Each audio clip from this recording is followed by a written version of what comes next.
नमस्कार दोस्तों सबसे पहले उल्टा चश्मा यूसी के सभी दर्शकों को हमारी पूरी टीम की तरफ से नए साल की ढेरों शुभकामनाएं। ये नया साल आपके लिए खूब खुशियां लाने वाला हो, खूब तरक्की वाला हो।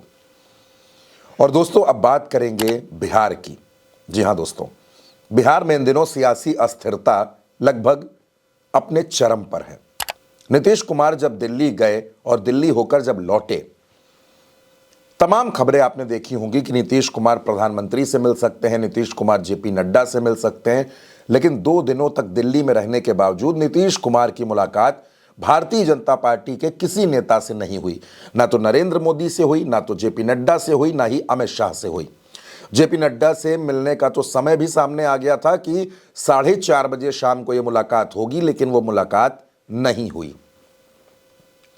दोस्तों जो पूरी उठापटक है बिहार में, वो शुरू होती है गृहमंत्री के एक बयान से, जिसमें अमित शाह ये कहते हैं कि बिहार का मुख्यमंत्री कौन होगा ये बीजेपी का पार्लियामेंट्री बोर्ड बैठक करके तय करेगा। ये बयान आता है और इसके बाद तमाम बयान आते हैं। फिर गिरिराज सिंह कहते हैं कि नीतीश कुमार को भारत रत्न दे देना चाहिए। यानी एक तरह से नीतीश कुमार को जबरिया सियासी रिटायरमेंट देने की तैयारी थी। लेकिन अब दोस्तों यहां पर जो कुछ बिहार में हो रहा है, दरअसल खबरें इस तरह की निकल करके आ रही हैं कि नीतीश कुमार की पार्टी जेडीयू में बड़ी टूट हो सकती है। तेजस्वी यादव ने कुछ दिनों पहले यह हमला बोला था और कहा था कि मुख्यमंत्री अपनी मर्जी से फैसले नहीं ले पा रहे हैं। तेजस्वी यादव के हमले को सुनिए दोस्तों, किस तरह से वो बड़े इशारे कर रहे हैं। बिहार में सरकार है कि नहीं है, पहले इस पे चर्चा हो। ये जनता की भी सरकार है या लाठी डंडे वाली सरकार है या भ्रष्ट अधिकारियों की सरकार है? और अगर सरकार है तो ये सरकार चला कौन रहा है? क्योंकि हमको तो ऐसा लग रहा है कि माननीय मुख्यमंत्री अब होश में है नहीं। यहाँ बच्चे लाठी डंडा खा रहे हैं, यहाँ सीने पे जो है लाठियों के दाग हैं, घायल हो चुके हैं, अस्पताल में भर्ती है, लोगों के आंख में आंसू है। ये देख करके मुख्यमंत्री जी का कलेजा जो है या उनकी अंतरात्मा को कोई फर्क नहीं पड़ता। और दोस्तों इसी के साथ इसी मंच पर उल्टा चश्मा पर ही हमने आपको ये खबर भी बताई थी कि किस तरह से पप्पू यादव ने जो खुलासे किए थे कि जेडीयू पर नीतीश और ललन सिंह का कब्जा हो रहा है। यानी नीतीश की पार्टी दरअसल टूट की कगार पर खड़ी है और नीतीश इस बात को समझ रहे हैं कि अगर उन्होंने अब फैसला ना लिया तो उनकी पार्टी टूट जाएगी।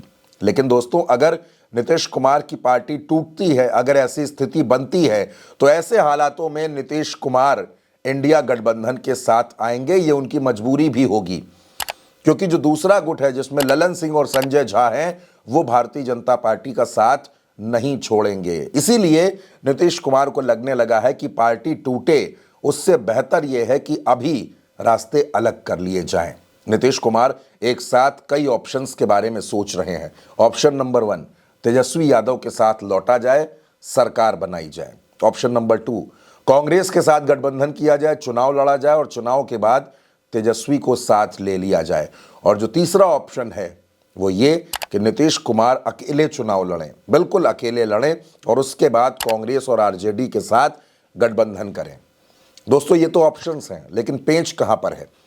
पेंच ये है कि तेजस्वी यादव की तरफ से ये शर्त रख दी गई है कि अब मुख्यमंत्री मैं बनूंगा, इसी शर्त पर गठबंधन दोबारा हो सकता है।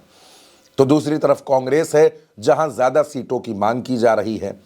ऐसे में नीतीश कुमार दरअसल एक अस्थिरता से घिर गए हैं।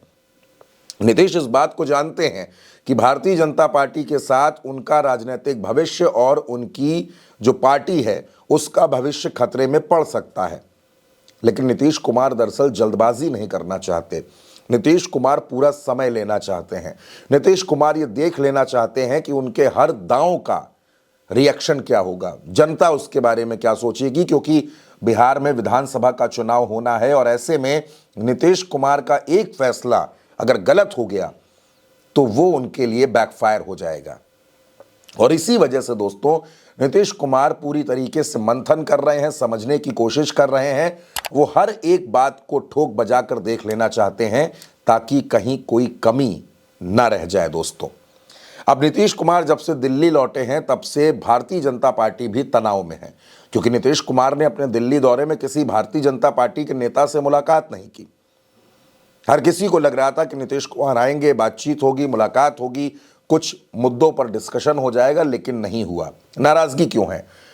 अब आपको मैं उनकी नाराजगी की एक एक वजह भी बता देता हूं। दिल्ली विधानसभा चुनाव में नीतीश की पार्टी को सीटें नहीं दे रही भारतीय जनता पार्टी, अपने नेताओं के बयान पर कंट्रोल नहीं कर रही, नरेंद्र मोदी खामोश हैं और अमित शाह के बयान से कई सवाल खड़े हो गए हैं।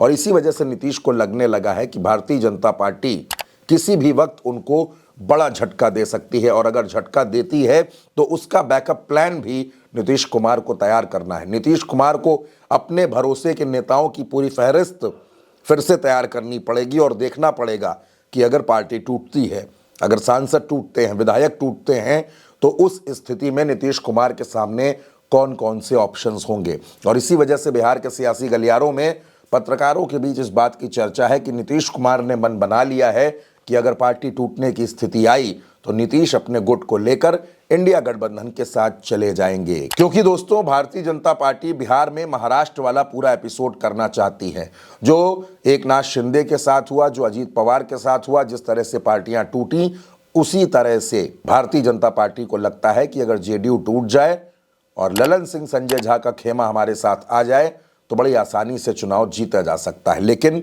ये बिहार है और ये नीतीश कुमार है। नीतीश कुमार जो भी करेंगे दोस्तों, वो चौंकाने वाला होगा। इंतजार कीजिए, नया साल आ चुका है, नए साल में नीतीश अक्सर धमाके करते हैं। फिलहाल इस खबर में दोस्तों मेरे साथ इतना ही। आप अपनी राय हमें कमेंट बॉक्स में ज़रूर बताइएगा।